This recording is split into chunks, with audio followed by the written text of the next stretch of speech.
Hi everyone. In today's tutorial, we will show you how to set a personal password in Teamviewer. This is useful when we want to secure easy and unattended access to our devices. On the Teamviewer application dashboard, the first thing we need to do is click the three dots in the upper right corner of Teamviewer.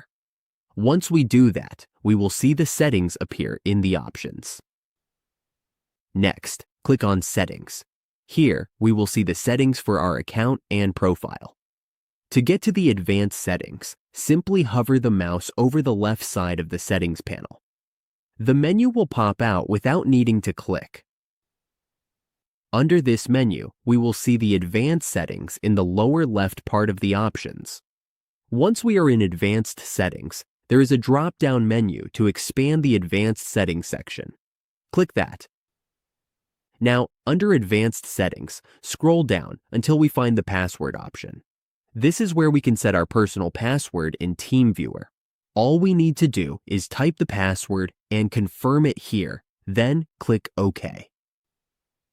This allows us to connect to our computer remotely without relying on a temporary password, giving us secure and reliable unattended access. And that's it. Now we know how to set a personal password in Teamviewer.